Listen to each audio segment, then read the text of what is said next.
Greetings, Temple Beth Shalom. Rabbi Box back again for Parshat HaShavua, Torah portion of the week. This week we are in Parashat Vayeira, Genesis 18, chapter 1, verse 1, through 22, verse 24. We are continuing in the line of Terach through Abraham, and we are going to, very quickly, we're going to meet not right away, but in just a few minutes, we're going to meet. We're going to be told that Abraham and Sarah are going to have a new baby, but what happens just before that?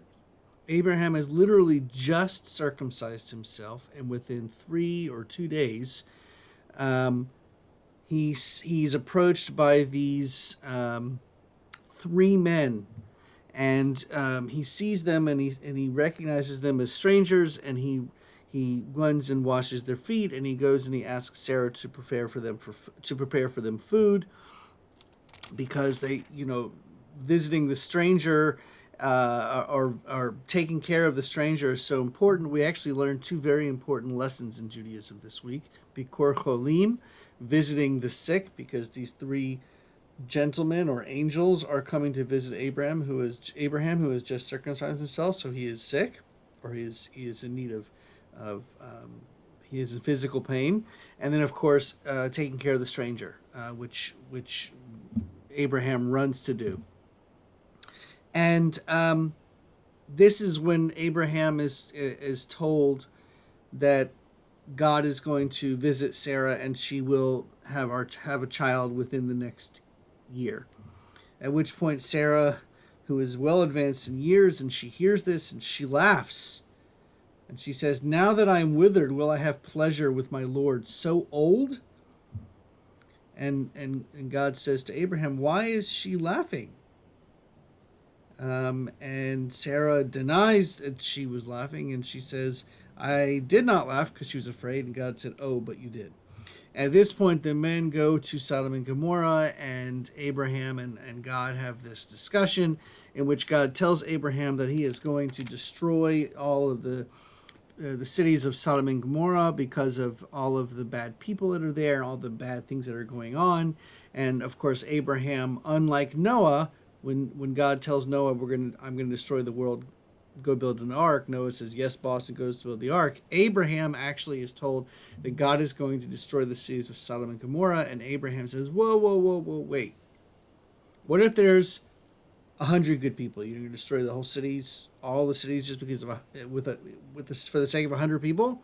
And God, or Abraham, narrows it down, talks God all the way down to 10 people. And of course, there unfortunately are not 10 people that are good in the cities, and so Abraham God goes to Lot, Abraham's relatives, and says, I'm going to destroy your cities, but you and your family are going to get to go out. Just please do not turn around. You cannot see the destruction that is going to be happening, because if you do, you'll die. And of course, we know that Lot offers his daughters to the townspeople to protect the angels that are there. Again, problematic situation that is going on here with him offering his daughters in place of the strangers that are there, but we're not going to have time to discuss that. It is certainly a major issue, but the point is that Lot is told he and his family are going to be saved, and they're told to go. And we know that, according to the story, that Lot's wife turns around to see what's going on and turns into a pillar of salt. And the story goes that if you go to the Dead Sea today, you can actually see where Lot's wife became a pillar of salt. Now, I have been to the Dead Sea a number of times, and yes, there are lots and lots of pillars of salt. I do not believe that one of them is Lot's wife, but, I don't want to take that away. If that's what you choose to believe, that's perfectly fine. And then we have Abraham journeying on through the Negev, and another time where Abraham tells a king, Abimelech, king of Gerar, that Sarah is his sister. God comes to Abimelech in a dream and says, "You cannot do this. You're a dead man because the woman you've taken, she's married." Abimelech had not done anything at this point, and he was very upset. And he basically, just like the Pharaoh, summoned Abraham and said, why have you done this to us? Why didn't you lie to us? And Abraham replies, I thought there is no fear of God in all in this place, and they will kill me for my wife. And as a matter of fact, she is my sister, my father's daughter, though not my mother's daughter, so she became my wife. Anyway, Abimelech and Abraham part on somewhat okay terms, and then God remembers Sarah, and she becomes pregnant, and she bores a son to him. Of course, he names this newborn son Isaac. When Isaac was 8 days old, he's circumcised by Abram. Abraham was 100 years old when Isaac was born. And then I mentioned earlier that Sarah had gotten jealous of Hagar and Ishmael. Well, now it gets really bad, and Sarah says, throw this slave girl and her son out because she doesn't want her son Isaac to have to share in the inheritance with Ishmael. God sends Hagar out, or Abraham sends Hagar and Ishmael out, and God promises to take care of them with their own covenant. And Genesis chapter 22. This is part of what we read every year on the High Holy Days.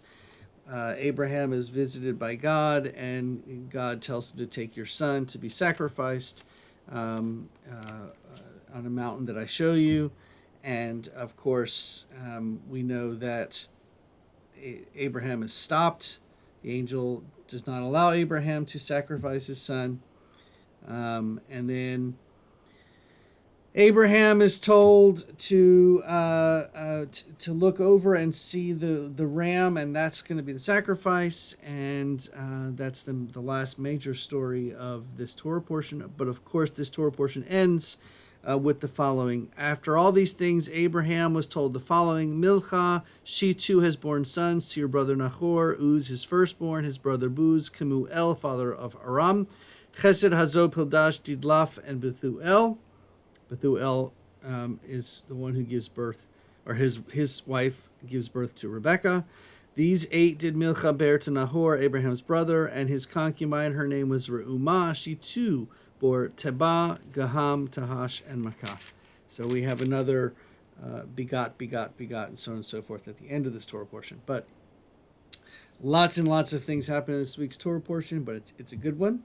And I wish you all a Shabbat Shalom, and I will see you soon.